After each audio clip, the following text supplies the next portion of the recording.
Selfishly, I always wanted this designation for myself, but truth be told, our next guest single-handedly saved the CW. He went from the long-running sci-fi hit Supernatural to another hit show right out of the box. Joining us to talk about Walker from the Austin Public Library, there's Jared Padalecki. Hey, Jared, how are you? Nice to see you. Nice to see you again, brother. It's weird doing it from afar. We've been doing this for 20 years together, but good to see you back. I tell you what, it is really good to see you. Supernatural wraps up after 15 seasons. We talked about it with Jensen, with you. Did the CW send you any kind of party gift?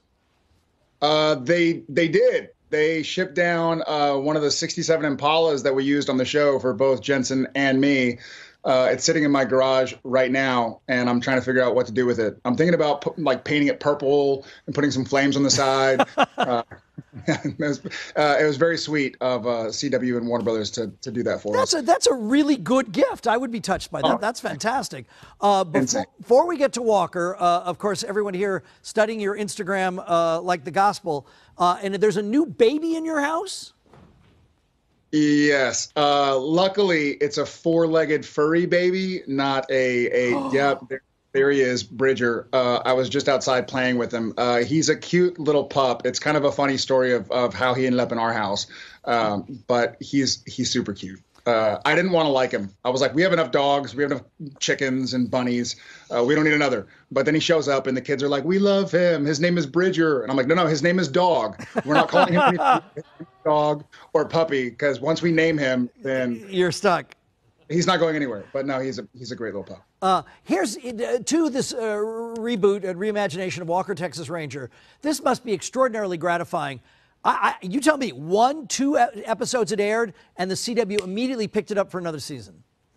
Yeah, that was an incredible vote of confidence. And not only did they pick it up for another season, but they added 5 episodes to this season. And we're looking right now at the new episode will air next Thursday, June 10th, which was originally our season finale. So it's a gigantic episode. It's the biggest episode we've had all year, because this was our final episode before CW added 5 episodes.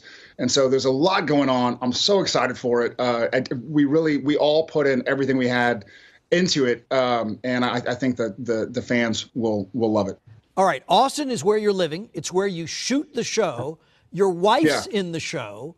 How does this differ from Supernatural? You guys were in Canada for quite some time. Is it, I don't know, easier, more familiar to do things at home? It is. You know, it's great. The funny thing is that Jensen and I both live in Austin with our wives and kids.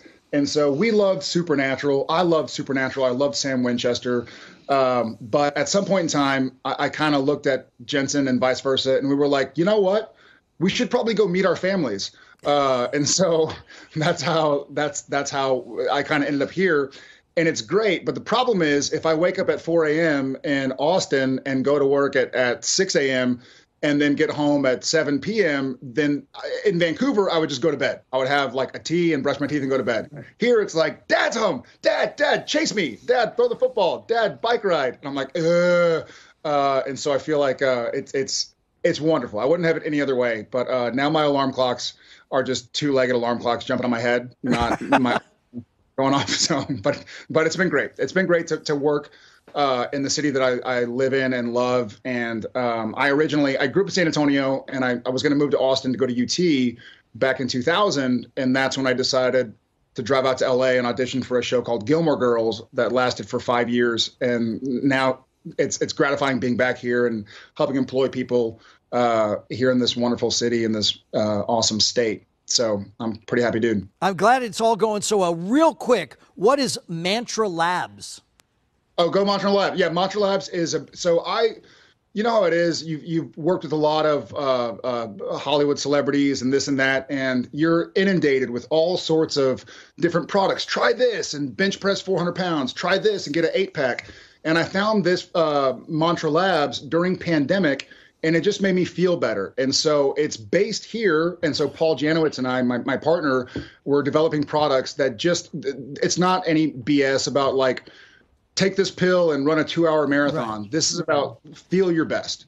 Feel your best, and you can look however you want to look. But it's chrononutrition to really optimize the way you feel. I always feel that or always think that when I feel better about myself, I'm a better husband, a better father, a better brother and son and actor and producer.